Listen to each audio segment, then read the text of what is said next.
जय भीम, जय मूल निवासी। मैं शैला, एवेंटी न्यूज नेटवर्क में आप सभी का स्वागत है। विशेष रूप से महिलाओं की भूमिका की चर्चा करने वाले साहित्य के स्रोत बहुत ही कम हैं। समाज में भारतीय महिलाओं की स्थिति में मध्ययुगीन काल के दौरान और अधिक गिरावट आई, जब भारत के कुछ समुदायों में सती प्रथा, बाल विवाह और विधवा पुनर्विवाह पर रोक सामाजिक जिंदगी का एक हिस्सा बन गई थी। भारतीय उपमहाद्वीप में मुसलमानों की जीत ने पर्दा प्रथा को भारतीय समाज में ला दिया। राजस्थान के राजपूतों में जौहर की प्रथा थी। भारत के कुछ हिस्सों में देवदासिया मंदिर की महिलाओं को यौन शोषण का शिकार होना पड़ता था। इन परिस्थितियों के बावजूद भी कुछ महिलाओं ने राजनीति, साहित्य, शिक्षा और धर्म के क्षेत्रों में सफलता हासिल की।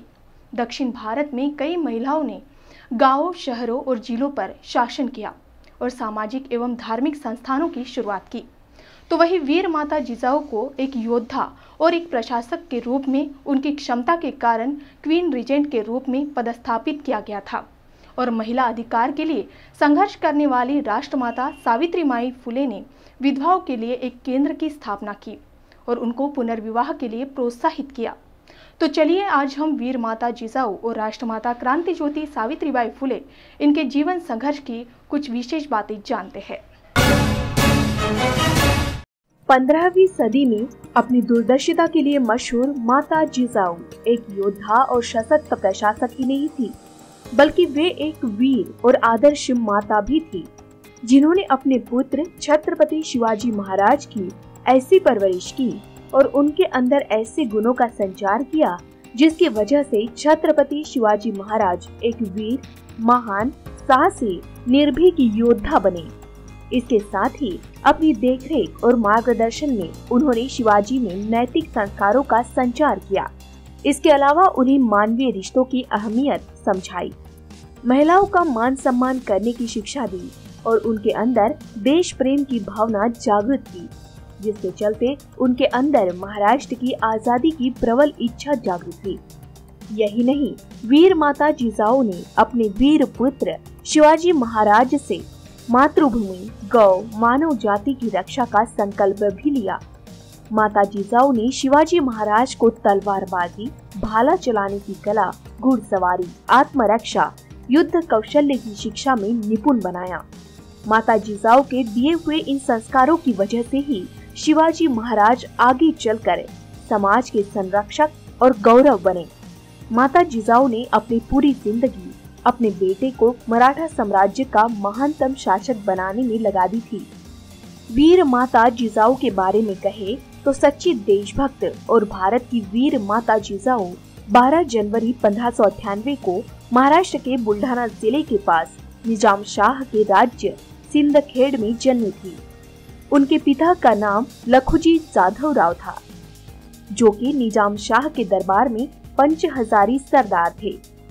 आपको बता दें कि वे निजाम शाह के नजदीकी सरदारों में से एक थे। माता जिजाऊ की माता का नाम महासाबाई था। माता जिजाऊ को बचपन में जिजाऊ नाम से ही पुकारा जाता था। उस समय बाल विवाह की प्रथा थी, इसीलिए जिजाऊ की शादी भी बेहद कम उम्र में हो गई थी। उनका विवाह शाहजी राजे भोसले के साथ हुआ था। शाहजी राजे भोसले बीजापुर के सुल्तान आदिल शाह के दरबार में सैन्य दल के सेनापति और साहसी योद्धा थे।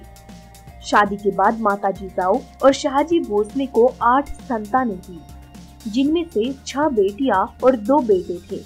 उनमें से ही एक छत्रपति शिवाजी महाराज भी थे, जो कि माता जिजाऊ के मार्गदर्शन में आगे चलकर महान मराठा शासक बने, जिन्होंने मराठा स्वराज्य की नींव रखी थी। माता जिजाऊ एक बेहद प्रभावी और बुद्धिमान महिला थी, जिन्होंने न सिर्फ मराठा साम्राज्य को स्थापित करने में अपनी महत्वपूर्ण भूमिका निभाई, बल्कि मराठा साम्राज्य की नींव को मजबूती देने में भी अपना जीवन विशेष योगदान दिया और अपनी पूरी जिंदगी मराठा साम्राज्य की स्थापना के लिए समर्पित कर दी। वह सच्चे अर्थों में राष्ट्रमाता और ऐसी वीर नारी थी, जिन्होंने अपने कौशल्य और प्रतिभा के दम पर अपने पुत्र को शौर्यवीर बना दिया। वही वीर माता और राष्ट्रमाता के रूप में उन्हें आज भी याद किया जाता है। उनका जीवन सभी के लिए प्रेरणा स्रोत है। तो वही माता जिजाऊ की देशभक्ति और उनके शौर्य की जितनी भी तारीफ की जाए उतनी कम है। तो 18वीं सदी में आधुनिक शिक्षा प्रणाली में पहली महिला अध्यापिका और उनके आधुनिक मराठी कविता में अगवा मानी जाने वाली भारत की महान समाज सुधारक राष्ट्रमाता सावित्रीबाई फुले। सावित्रीबाई फुले, इनका जन्म महाराष्ट्र में 3 जनवरी 1831 को एक किसान परिवार में हुआ था। उनके पिता का नाम खंडोजी नेसे और माता का नाम लक्ष्मीबाई था।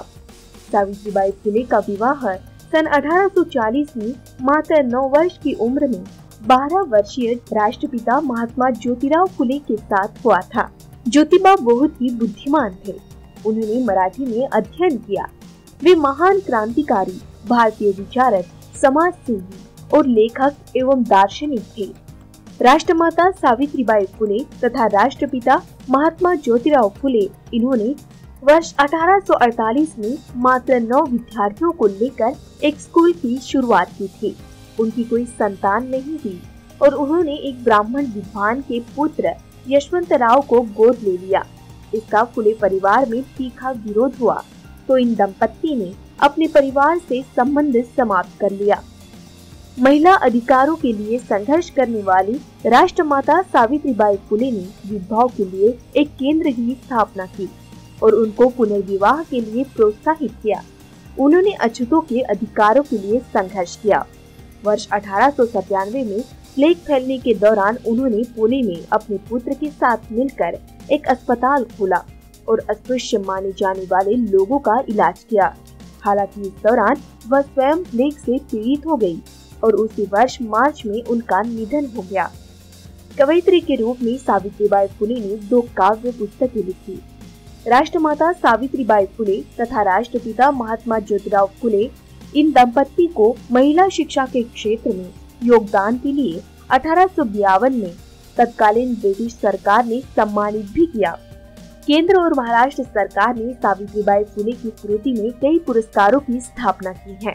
इसके अलावा उनके सम्मान में एक डाक टिकट भी जारी किया है। वे आधुनिक शिक्षा प्रणाली में पहली महिला अध्यापिका थी और उन्हें आधुनिक मराठी कविताओं में अगुवा माना जाता है। भारत की ऐसी वीर और महान प्रसविनी राजमाता जिजाऊ तथा राष्ट्रमाता क्रांति ज्योति सावित्रीबाई फुले, इनकी जयंती पर MNT न्यूज नेटवर्क की ओर से शत शत नमन।